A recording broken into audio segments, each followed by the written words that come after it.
দেশ থেকে রাষ্ট্রদূত প্রত্যাহার করল সরকার। ২৬ মার্চে দেশব্যাপী কোনো আলোকসজ্জা করা যাবে না, জানালেন স্বরাষ্ট্রমন্ত্রী।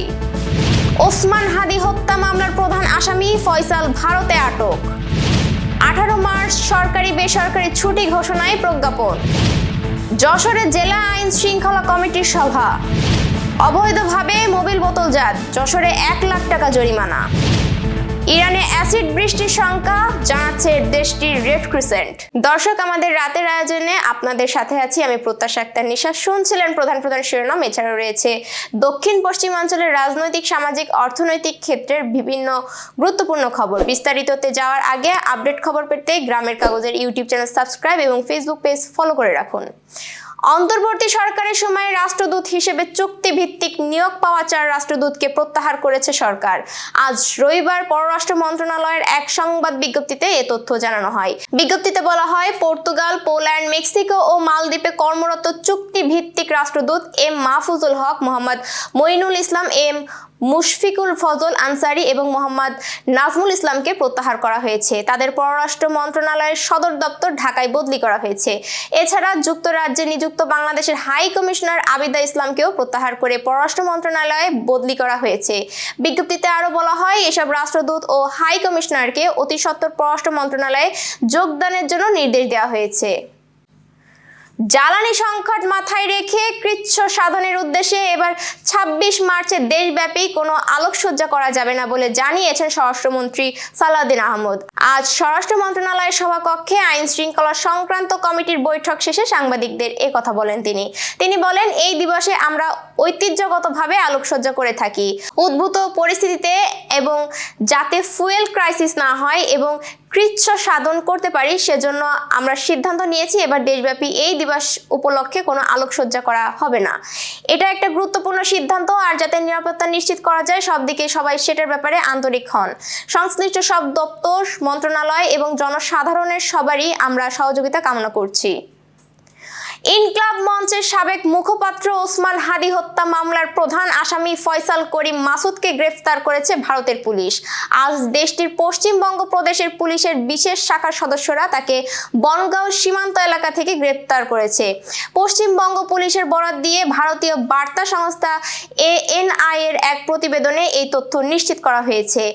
ANI এর প্রতিবেদনে বলা হয়েছে, অবৈধভাবে অনুপ্রবেশ ও অবস্থানের অভিযোগ রাহুল ওরফে ফয়সাল কবির মাসুদ এবং আলমগীর হোসেন নামে ২ বাংলাদেশি নাগরিককে ভারতের বনগাঁ সীমান্ত এলাকা থেকে গ্রেফতার করা হয়েছে। পশ্চিমবঙ্গ পুলিশের স্পেশাল টাস্ক ফোর্সের STF সদস্যরা রোববার তাদের গ্রেফতার করেছেন। গ্রেফতারকৃতরা বাংলাদেশের রাজনৈতিক কর্মী শরীফ ওসমান হাদি হত্যাকাণ্ডের সঙ্গে জড়িত বলে জানা গেছে। শবে কদর ও ঈদ উল ফিতরের নির্ধারিত ছুটির মধ্যবর্তী ১৮ মার্চ নির্বাহী আদেশে সরকারি ছুটি ঘোষণা করেছে সরকার। আজ রোববার এ বিষয়ে প্রজ্ঞাপন জারি করেছে জনপ্রশাসন মন্ত্রণালয়। এতে বলা হয়েছে, ১৮ মার্চ সব সরকারি, আধা সরকারি, স্বায়ত্তশাসিত, আধা স্বায়ত্তশাসিত এবং বেসরকারি অফিস বন্ধ থাকবে। জরুরি পরিষেবা যেমন বিদ্যুৎ, পানি, গ্যাস ও অন্যান্য জ্বালানি, ফায়ার সার্ভিস, বন্দরের কার্যক্রম, পরিচ্ছন্নতা কার্যক্রম, টেলিফোন ও ইন্টারনেট, ডাক সেবা এবং এ সংশ্লিষ্ট সেবা কাজে নিয়োজিত যানবাহন ও কর্মীরা এই ছুটির আওতা বহির্ভূত থাকবে। বেসরকারি খাতের শিল্প প্রতিষ্ঠান বা কলকারখানা ও প্রতিষ্ঠানের জন্য সাধারণ ছুটি ঘোষণার ক্ষেত্রে বাংলাদেশ শ্রম আইন ২০০৬ অনুযায়ী শ্রম ও কর্মসংস্থান মন্ত্রণালয়ের প্রয়োজনীয় নির্দেশনা দেবে বলে প্রজ্ঞাপনে বলা হয়েছে। এবার যশোর সহ আঞ্চলিক সংবাদ। যশোর জেলা আইন শৃঙ্খলা কমিটির মাসিক সভা রোববার সকালে জেলা প্রশাসনের আয়োজনে অনুষ্ঠিত হয়েছে। জেলা প্রশাসক মোহাম্মদ আশেক হাসানের সভাপতিত্বে জেলা প্রশাসকের সম্মেলন কক্ষ অমিত্রাক্ষরে এ সভা অনুষ্ঠিত হয়। সভায় জানুয়ারি ২০২৬ মাসের আইন শৃঙ্খলা পরিস্থিতি পর্যালোচনা করে তা সন্তোষজনক বলে উল্লেখ করা হয়। এছাড়া আসন্ন ঈদকে সামনে রেখে আইন শৃঙ্খলা রক্ষা, যানজট নিরসনে, অবৈধ দখল উচ্ছেদ, কিশোর গ্যাং প্রতিরোধ, মাদক ও ছিনতাই বিরোধী অভিযান জোরদারের সিদ্ধান্ত নেওয়া হয়। শহরের নিরাপত্তা জোরদারে গুরুত্বপূর্ণ পয়েন্টে সিসিটিভি ক্যামেরা স্থাপন ও বিভিন্ন স্থানে বিশেষ নজরদারি বাড়ানোর বিষয়েও আলোচনা হয়। আন্তর্জাতিক নারী দিবস উপলক্ষে যশোরে আলোচনা সভা অনুষ্ঠিত হয়েছে। রোববার জেলা প্রশাসন, জাতীয় মহিলা সংস্থা ও মহিলা বিষয়ক অধিদপ্তরের উদ্যোগে জেলা প্রশাসকের সম্মেলন কক্ষে এ সভা অনুষ্ঠিত হয়। সভায় বক্তারা বলেন, নারী ও শিশুর প্রতি নির্যাতন ও সহিংসতা বন্ধে কার্যকর পদক্ষেপ নিয়ে ন্যায় বিচার নিশ্চিত করতে হবে। নারীর সম অধিকার, নিরাপত্তা ও উন্নয়নে সম অংশীদারিত্ব নিশ্চিত করার উপরও গুরুত্বারোপ করা হয়। জেলা প্রশাসক মোহাম্মদ আশিক হাসানের সভাপতিত্বে নারী দিবসের প্রবন্ধ উপস্থাপন করেন অতিরিক্ত জেলা প্রশাসক শিক্ষা ও আইসিটি খান মাসুম বিল্লাহ। অনুষ্ঠানে বিভিন্ন ক্ষেত্রে অবদান রাখায় কয়েকজন নারীকে সম্মাননা ও অদম্য নারী পুরস্কার প্রদান করা হয়। যশোর সদর উপজেলার মান্দারতলা বাজারে অবৈধভাবে মোবিল বোতলজাত ও বাজারজাত করার অভিযোগে একটি প্রতিষ্ঠানকে 1 লাখ টাকা জরিমানা করেছে জাতীয় ভোক্তা অধিকার সংরক্ষণ অধিদপ্তরের যশোর জেলা কার্যালয়। রোববার দুপুরে অভিযান পরিচালনা করেন যশোর জেলা কার্যালয়ের সহকারী পরিচালক সেলিমুজ্জামান। অভিযানে দেখা যায় মেসার্স SM লুক প্রতিষ্ঠানের মালিক আনোয়ার হোসেন BSTI ও পরিবেশ অধিদপ্তরের অনুমোদন ছাড়াই বিভিন্ন ব্র্যান্ডের মোবিল বোতলজাত করে বাজারজাত করছিলেন। এই অপরাধে প্রতিষ্ঠানটিকে মোট 1 লাখ টাকা জরিমানা করা হয়। অভিযানে BSTI এর কর্মকর্তা, ক্যাব যশোরের সদস্য ও র‍্যাব 6 এর একটি দল উপস্থিত ছিলেন। বাংলাদেশ জামায়াতে ইসলামীর প্রেমবাগ ইউনিয়ন শাখার উদ্যোগে পবিত্র রমজান উপলক্ষে রোজাদারদের সম্মানে ইফতার ও দোয়া মাহফিল অনুষ্ঠিত হয়েছে। আমাদের প্রতিনিধি জাকির হোসেন হৃদয় জানান, সোমবার বিকেলে চাপাতলা চিঙ্গুডিয়া আলিম মাদ্রাসা মাঠে এই আয়োজন করা হয়। 1000 রোজাদারদের উপস্থিতিতে অনুষ্ঠিত ইফতার মাহফিলের প্রধান অতিথি হিসেবে বক্তব্য দেন যশোর 4 আসনের সংসদ সদস্য ও বাংলাদেশ জামায়াতে ইসলামী যশোর জেলা আমির অধ্যাপক গোলাম রসুল।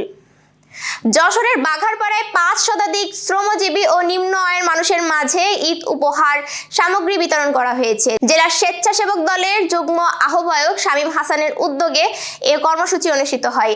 আমাদের প্রতিনিধি নাজমুস সাকিব আকাশ জানান, রোববার উপজেলার জহুরপুর, বন্দবিলা, রায়পুর ও দরাজহাট ইউনিয়নের বিভিন্ন বাজার ও মোড়ে মোড়ে এসব উপহার সামগ্রী বিতরণ করা হয়।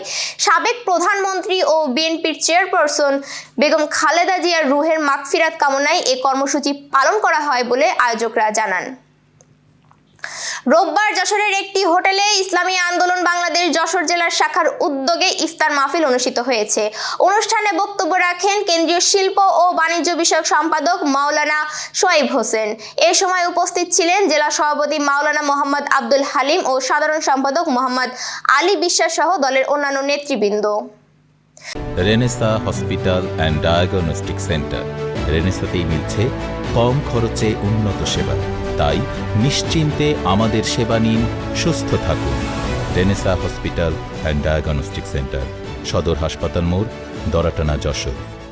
দর্শক, শেষ করব আন্তর্জাতিক সংবাদ দিয়ে। ইসরায়েলের হামলায় তেহরানের জ্বালানি মজুতের ট্যাঙ্কগুলো প্রায় 10 ঘন্টা পার হয়ে সকাল হওয়ার পরও এখনো আগুনে জ্বলছে। বর্তমানে ঘন ধোঁয়া, তেহরানের বিশাল অংশের আকাশ কালো ধোঁয়ায় ঢেকে রয়েছে।